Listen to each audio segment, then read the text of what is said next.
What's up, everybody? We're gonna continue our data analysis series thing. We are we're going through data analysis. The previous video showed a beginner or an intro to analysis in R. This video is gonna be an intro to analysis in Excel. Usually, you use Excel for more or less similar concepts, I guess. And it's pretty beginner friendly, I guess. Excel is like considered to be like the best intro as far as like quote unquote programming goes. Excel is like the most user friendly programming environment ever invented. So yeah, it's pretty yeah, you should be able to like Excel, at least if you're like a proper beginner. Excel is a really good place to start. Microsoft is pretty big on Excel. I guess I don't know, I guess they've seen the value of it. There's like Excel games and stuff where people like compete on who's the best Excel user on earth and stuff. It's like it's pretty weird, and like it goes super deep. But you can do a lot of stuff in Excel, and it has its limitations, but it's a good place to start for wants to anybody who wants to mess around with data analysis. So yeah, let's get into it. So Excel, part of the Microsoft 365 program. Part of the Microsoft Excel 365 program. You can get it either online. You can get it either like online, or like you can just download it. You can download Microsoft 365, and then you get it. Most people typically have Excel. I don't think there's anyone I know who like probably doesn't have Excel. But if you don't, and you want a quick Excel thing, don't you just quickly get into Excel, you can just come over here and use Google Sheets. Yeah, but I prefer someone use like proper Excel. So you'd have to like download Excel through. You have to go through like Microsoft 365, and yeah, like it's pretty easy. So yeah, let's say we have Excel. This is Excel Online, but yeah, we have Excel. Excel has templates, budgets, lists, whatever you want really. So here's how we go through Excel. Excel has workbooks and worksheets. The whole thing is called a workbook, and these are the worksheets in the workbook. So sheet 1 and then sheet 2. Excel has, you know, this bit, which controls like the ribbon place. Oh yeah, the ribbon. It has like the home tab, insert, draw, like all the tools you need will be found up here, including the file and save thing. Make sure you save. These days there's like automatic save, but yeah, make sure you save your documents. We know that this is a cell. These are columns and these are rows, and in between a column and a row you find a cell. So for example, this is cell G8. It highlights the places where you when you click a cell, it highlights the corresponding row and column numbers, something like that. So this is cell H14, etc. Excel is Most people are pretty familiar with this level of Excel. For example, another thing is opening a new tab, importing. Let's say we want to import a file. Should import a file. It's just a new workbook.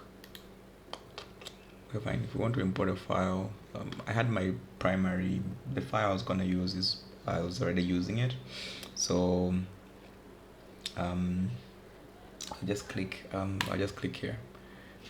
This is my file. It's some open source hospital data thing that you can easily find online. It's an unclean data sheet.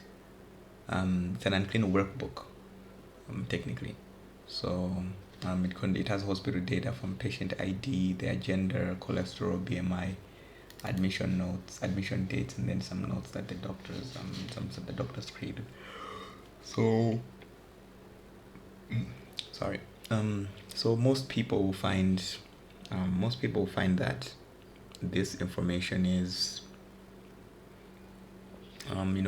you find most data sets unclean, and you're gonna have to like clean them. Super important thing is how you maneuver through a workbook. So for example, if you're moving down like that, the rows on top disappear, the title columns disappear. So what you want to do is go to your view tab, go to freeze pens, and you can freeze the top row. So when you're going down, it carries along. Same thing with this. You can also freeze pens. You can freeze the first column as well, and like we don't have enough columns. We don't have enough rows rather to justify using this, but it's just about the principle. So yeah, freeze pen. The freeze pen thing is gonna be like the freeze pen thing is gonna be like super useful. This is the zoom tab. Zoom it to 100% or whatever you feel is comfortable. Again, freezing the columns and freeze the column. Freezing what did it do? Freeze the first columns and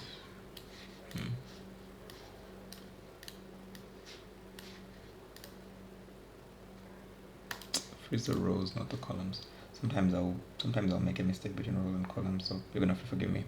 But yeah, here's the bit, and yeah, you can pretty much navigate through that.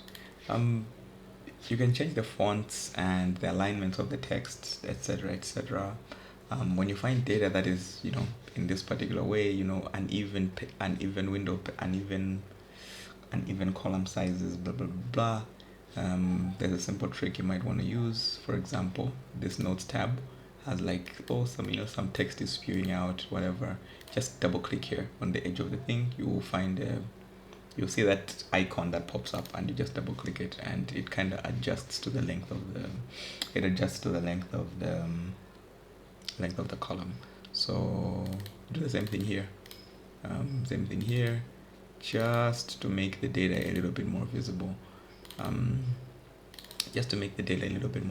So see, it's equal now, and the columns and the text correspond to the column sizes, which is like super important. Another thing you might want to do, well, just depends on preferences and whatnot, but you might want to format. Some people prefer to format these things as tables. Some people might prefer to format these things as tables. So technically you're supposed to just highlight the text you're using. I'm pressing Ctrl Z to undo what I did, because if you highlight everything, it writes up everything as a column. So technically you're just supposed to do that. And format as table. Let's say a light version. My table has headers, and okay, yeah, so something like that. So yeah, you format this as a table, and you work through it as you go. But I like the cleanness of just a blank sheet, so I prefer that. But yeah, it's a good trick to have. Another cheap trick, let's say, okay, for now it was more about navigation and things. For the actual cleaning of the data, for simple data cleaning, etc., will come into the next video. So yeah, thanks for watching. Like and subscribe to the channel, and Yeah, like and subscribe to the channel, and I'll see you next time.